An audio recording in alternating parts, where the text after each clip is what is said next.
Hello guys, welcome back to my channel. তোমরা সবাই কেমন আছো? আশা করি সবাই ভালো আছো। তো এই যে দেখো, আমি সকাল সকাল উঠে পড়েছি। তো আজকে একটু অনেকটা সকালে উঠেছি, ওই 6টা 7টা নাগাদ উঠেছি। কারণ সকাল সকাল রান্না বান্না করে সব কিছু কমপ্লিট করে রেখেছি, কারণ আমাদের যে কাজের স্টাফগুলো আছে তো ওই ভাইগুলোকে রান্না করে দিতে হয়। তাই আমি সকাল সকাল 9টার আগেই রান্না করতে হয়, মানে 9টার মধ্যেই রান্না টান্না সব কমপ্লিট করে দিতে হয় ওদেরকে। কারণ ওরা খাওয়া দাওয়ার পর আরও কাজ শুরু করবে। নাহলে 9টার পর যদি ওদেরকে খাওয়া দাওয়া হয় তাহলে অনেকটা লেট হয়ে যায়। তো এই যে রান্নাবান্না সব হয়ে গেছে, আমার ছেলে আমার বড় উঠে পড়েছে, তো ওরা একটু বাইরে গেছে আর আমি সকাল সকাল ফটাফট বিছানা টিছানা সব উঠিয়ে নিচ্ছি। কারণ ওকে ঘরে নিয়ে আসলে ওকে একটু পরিষ্কার টরিষ্কার করে দিতে হবে।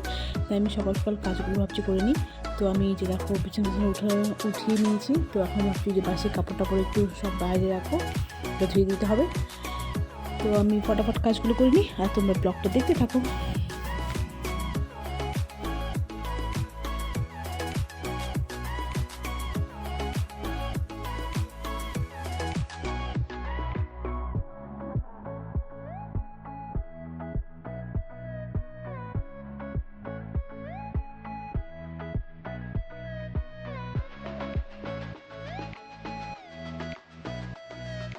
তো এই যে দেখো ঘরটা সব গুছিয়ে নিয়েছি, তারপরে এই যে বাইরেটা একটু ঝাড়ু দিয়ে নিচ্ছি ফটাফট কাজ টাজ করে টোরে।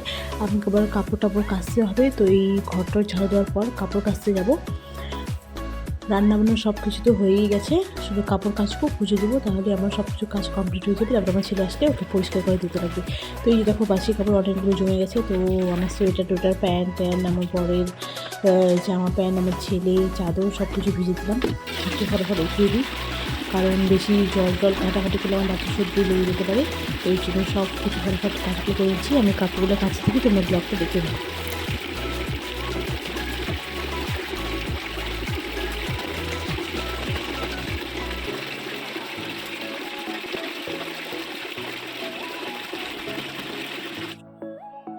তো এই যে দেখো আমার চান টান করা হয়ে গেল, কাপড় কাচার পর চানটা করে নিয়েছি ফটাফট। চান করে টোরে এই যে পুজো দিতে চলে এসেছি, কারণ ফটাফট কাজ করতে হবে। আমার ছেলে আর থাকতেছে না আমার বরের কাছে, তাই আমি ফটাফট পুজোটা দিয়ে নিচ্ছি।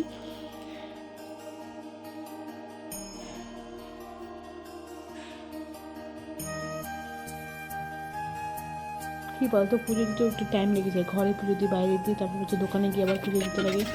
এই যে পুজো দেওয়া হয়ে গেছে, তারও কালকে হচ্ছে মাছ ছিল।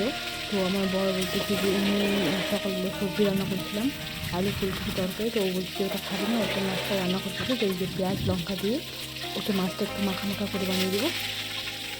তো ছেলে ওকে নিয়ে রোদের মধ্যে বসে আছে, আর আমি ফটাফট রান্না বান্না করে নিচ্ছি, নিয়ে তারপরে আমি একসাথে খেতে বসবো। তো এই জন্য ফটাফট রান্নাবান্না করে নিচ্ছি। রান্না তো হয়ে গেছে সকালে, তো আবার ও বলছে যে মাছটা রান্না করে দিতে। তো ওই 4 কেজির মতো মাছ ছিল, তো ভাবছি রান্না করে দিয়ে দিই।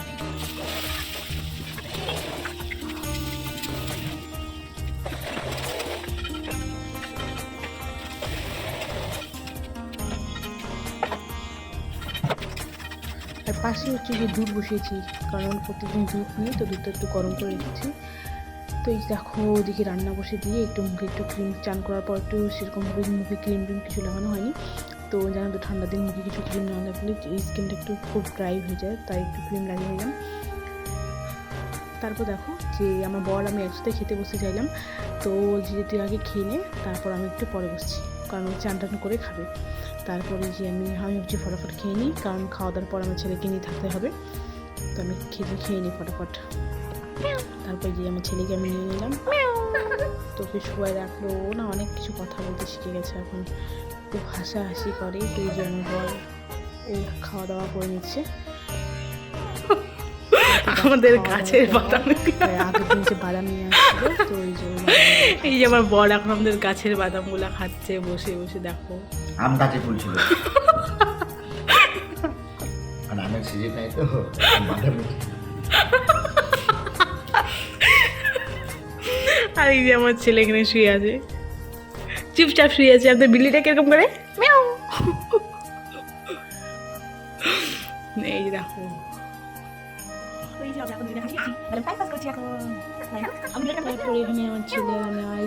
আমার বর এখন আজকে রান্না করবে রাত্রে। এই যে দেখো রসুন পেঁয়াজ সবকিছু আমাকে একটু কেটে কেটে হেল্প করে দিচ্ছে। হ্যাঁ করতে বাধ্য করে দিচ্ছি, আর বলছে করবো না। তারপর গাইস দেখো যে রাত্রেবেলা চিকেন নিয়ে আসলো, এই যে পাশে চিকেন বসে রয়েছি, তার এই পাশে ওকে একটু সারপ্রাইজ দেওয়ার জন্য চিকেন পকোড়া বানাচ্ছি। তো আমি ফটাফট চিকেন পকোড়াটা ভেজে নিই, তোমরা ব্লগটা দেখতে থাকো। তো এই যে দেখো আমার চিকেন পকোড়া হয়ে গেছে, তো ওর কাছে এখন নিয়ে যাবো, ওর রিয়াকশানটা দেখবো ও কতটা খুশি হয়। বাই। ওয়াও, কি বানাইছিস এগুলো? পকোড়া, চিকেন পক। Chicken pakora. Oh my god, thank you.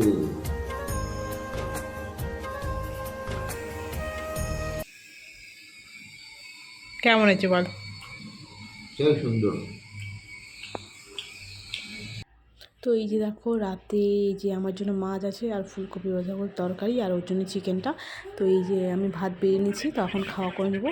তো এই যে দেখো আমাদের খাওয়া দাওয়া হওয়ার পর রাতে শুয়ে আছি। আজকের ব্লগটা আমার এই পর্যন্তই। ভালো লাগলে তোমরা like, comment, share and subscribe করতে ভুলো না। দেখা হবে নেক্সট ব্লগে। Bye bye. বিলি